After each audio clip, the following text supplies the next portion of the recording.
President Donald Trump signed an executive order on Saturday imposing steep tariffs on imports from Canada, Mexico, and China, a move that he says is aimed at protecting American workers and stemming the flow of illicit drugs like fentanyl. The action quickly escalated tensions with the US's neighbors imposing retaliatory levies against Washington.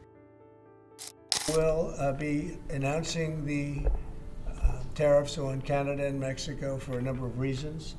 Number one is the people that have poured into our country so horribly and so much. Number two are the drugs, fentanyl, and everything else that have come into the country. And number three are the massive subsidies that we're giving to Canada and to Mexico in the form of deficits. And I'll be putting the tariff of 25% on Canada and separately 25% on Mexico.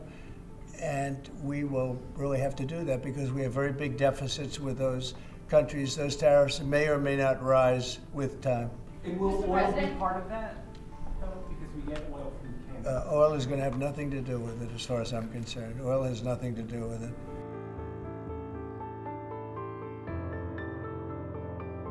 Under the order, Trump imposed a 25% tariff on all goods imported from Mexico and Canada, with the exception of energy products from Canada, which would be taxed at 10%. Goods from China would face a 10% tariff across the board. The administration has indicated that if Canada and Mexico retaliate with their own measures, the US could raise its tariffs even further, potentially igniting a larger economic conflict. The order, effective from Tuesday, is expected to disrupt key sectors in both Canada and Mexico, including auto manufacturing in Mexico and mineral processing in Canada. The ripple effects could also impact American industries such as farming, fishing, and auto production.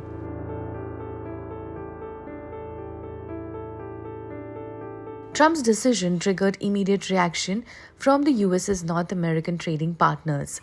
Mexican President Claudia announced that Mexico would impose retaliatory tariffs and take other measures to protect its interests. She also rejected Trump's accusations that the Mexican government has ties with criminal organizations. Canadian Prime Minister Justin Trudeau also introduced 25% tariff on American goods. As President Trump stated yesterday, he is still committed to placing tariffs on Canada starting as early as tomorrow, possibly. Now, we don't know precisely what that could look like, but I do know two things. First, if the president does choose to implement any tariffs against Canada, we're ready with a response. A purposeful, forceful, but reasonable, immediate response. That if tariffs are implemented against Canada, we will respond. We won't relent until tariffs are removed, and of course, everything is on the table.